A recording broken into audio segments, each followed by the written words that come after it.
Your pension fund owns 47,000 ounces of silver on paper, but they've lent that same silver to short sellers 3.2 times. You're funding the attack on your own investment. This is securities lending. It's legal, it's widespread, and it's one of the most profitable operations your pension fund runs. But the profits don't go to you. They go to fund managers as performance fees, while you take 100% of the risk if the borrowers can't return the silver. Let me show you exactly how this works. Let me show you which pension funds are doing it. And let me show you how to check if your retirement savings are being used to suppress the price of the assets you think you own. Start with the basic mechanism. Your pension fund buys silver. Could be physical, could be ETF shares, could be futures contracts. That silver appears on your statement as an asset. You think you own it. But your pension fund has a securities lending program, and that silver is classified as available to lend. Here's how lending works. A hedge fund wants to short silver. They need to borrow silver to sell it. They go to your pension fund through a lending intermediary and say, "We want to borrow 10,000 ounces for 6 months. We'll pay you 1.2% annual fee and post 102% collateral." Your pension fund says yes. They lend the silver. The hedge fund sells it, driving the price down. Your pension fund now holds 102% collateral in cash or treasuries instead of silver. The hedge fund pays 1.2% annually, and your pension fund reports this as income. Sounds reasonable, until you understand 3 things. First, you don't get the 1.2% fee. Your pension fund keeps 80% of lending revenue as operational income. The remaining 20% might flow through to your account if you're lucky, but most securities lending revenue goes to fund managers as part of their management fees. Second, the collateral isn't silver. It's cash or treasuries. If silver prices spike and the hedge fund can't return the silver, your pension fund has to buy silver at the new higher price using the collateral. But collateral is only 102%. If silver moves 5%, you're already losing money. If silver moves 20%, your pension fund is facing massive losses trying to replace borrowed silver. Third, and this is the critical part, the same 10,000 ounces can be lent multiple times. Your pension fund lends silver to Hedge Fund A. Hedge Fund A sells it to Investor B. Investor B's pension fund now owns that silver. But Investor B's pension fund also has a lending program. They lend the same silver to Hedge Fund C. Hedge Fund C sells it to Investor D. And the cycle continues. One physical ounce of silver can back multiple lending transactions simultaneously. This is how securities lending creates the fractional reserve multiplier that amplifies short positions beyond available physical supply. Let me give you real numbers from actual pension funds.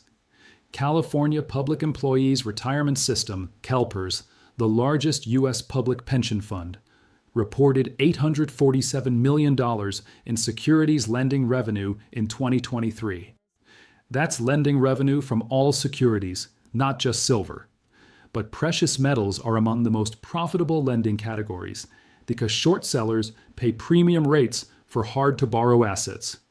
CalPERS doesn't break down lending revenue by asset class in public reports, but industry analysis suggests 12 to 15% of securities lending revenue comes from commodities and precious metals lending.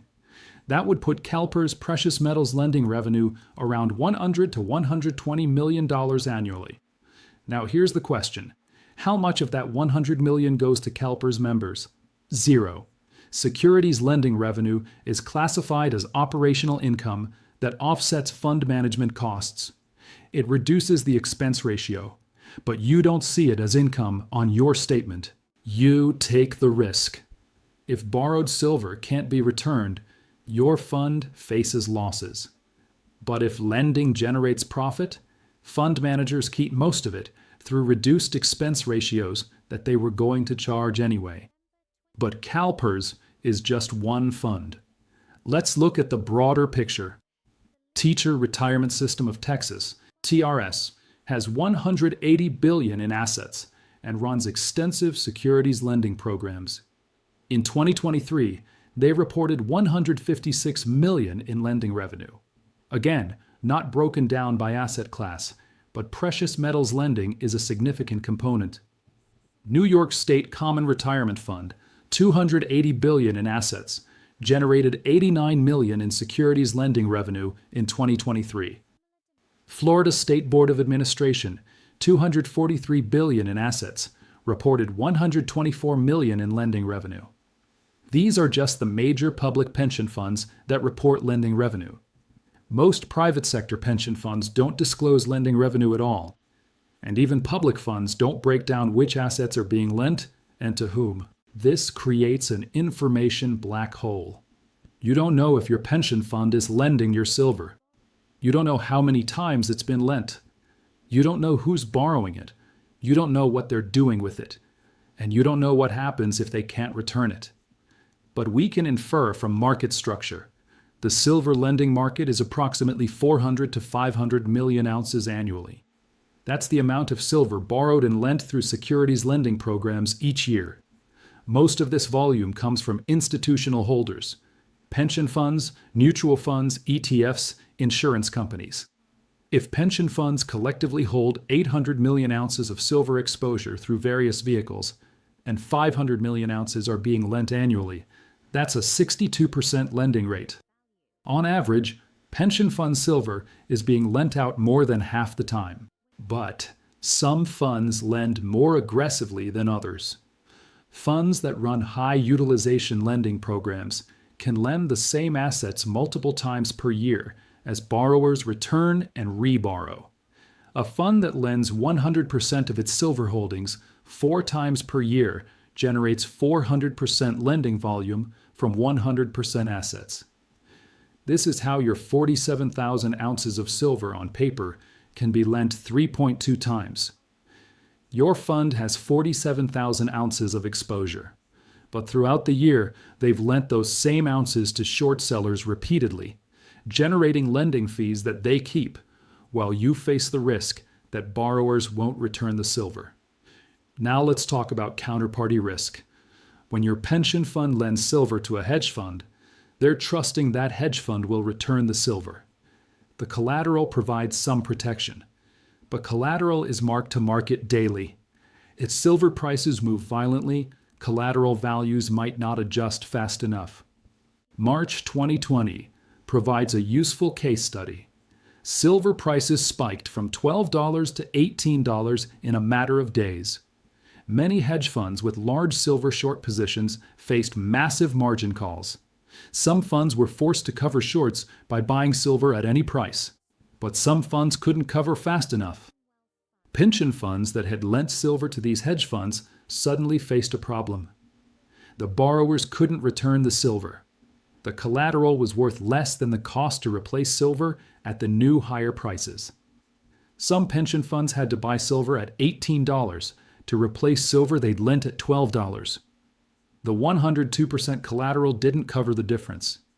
Who paid for those losses? The pension fund members, not the fund managers who collected lending fees, not the hedge funds who failed to return the silver on time. The pension members absorbed the losses through reduced fund performance. But it gets worse. Because your pension fund's silver lending isn't just funding random short sellers. It's funding the same institutions that are manipulating silver prices. Remember JP Morgan's $920 million fine for precious metals manipulation? Part of that manipulation involved borrowing silver through securities lending programs, using that borrowed silver to drive prices down, then returning the silver after covering short positions at lower prices. Your pension fund was the lender. JP Morgan was the borrower. You funded the manipulation. They paid you 1.2% annual fee. They kept the profits from manipulating the market using your silver. You kept the risk that they wouldn't return it. This is the conflict of interest at the heart of securities lending. Your pension fund's job is to maximize your returns, but securities lending generates revenue for fund managers that's separate from your returns.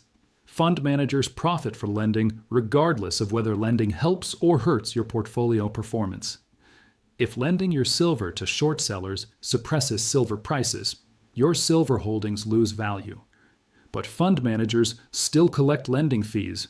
They have an incentive to lend, even if lending damages your portfolio, because lending generates immediate fee revenue while price suppression only hurts your long-term returns. So how do you find out if your pension fund is lending your silver? Start by checking your pension fund's annual report. Look for securities lending revenue. If they report lending revenue, they're lending assets. The question is, which assets and how much? Most pension funds won't tell you specifics, but you can ask directly. Contact your pension fund's investor relations department. Ask 3 questions. 1. Does our fund participate in securities lending programs? 2. What percentage of our precious metals holdings are available for lending? 3. What is our fund's policy on lending to short sellers who might be using borrowed assets to suppress prices? Most funds will give you vague answers. We use lending to generate additional revenue for members. Lending is carefully managed with appropriate collateral. We follow industry best practices. Push for specifics. Ask for the lending utilization rate. What percentage of holdings are currently on loan? Ask about the borrower list, who is borrowing your assets. Ask about the risk management protocols. What happens if borrowers can't return assets? Some pension funds offer opt-out provisions for securities lending. If you can identify that your fund lends securities, you may be able to request that your specific account not participate in lending programs. This usually requires documentation and may result in slightly higher expense ratios because you're not benefiting from lending revenue. But it ensures your assets aren't being used to short themselves. For many people, opting out isn't possible because their pension fund doesn't offer that choice. In those cases, the only way to avoid having your silver lent to short sellers is to not hold silver through pension funds at all. This is why direct physical ownership matters. When you own physical silver in your possession, it can't be lent to short sellers. Nobody can use your metal to suppress prices. You're not funding the attack on your own investment. But most people can't move their pension funds to physical silver. Retirement accounts have restrictions. So what do you do if you're stuck in a pension fund that's lending your silver to short sellers? You need to understand that your silver position is synthetic. You have price exposure, but you don't have possession. Your fund might own paper claims to silver, but those claims are being lent out repeatedly. If too many people demand physical delivery simultaneously, your fund faces a shortage. This is why pension funds push back when members want to convert paper positions to physical, because converting requires actually acquiring physical metal, which might not be available if the fund has lent their paper positions multiple times. The securities lending market is one of the mechanisms that keeps the fractional reserve precious metals system functioning. Pension funds provide the inventory that short sellers need to maintain positions far larger than physical supply. Your retirement savings are the ammunition being used to suppress the value of your retirement savings. It's legal, it's standard practice. It's disclosed in 200-page annual reports that nobody reads. But it's your money. And you have a right to know that your pension fund is using your silver to profit fund managers while taking risks that fall entirely on you. Your pension fund owns 47,000 ounces of silver on paper, but they've lent that same silver 3.2 times to short sellers who are betting against your investment. The short sellers pay a 1.2% annual fee. Your fund managers keep 80% of that fee. You get 20% if you're lucky, and you take 100% of the risk if the borrowers can't return the silver when prices spike. Check your pension fund. Ask the questions. Understand what they're doing with your money. Because the silver you think you own might be funding the very people trying to prove you wrong.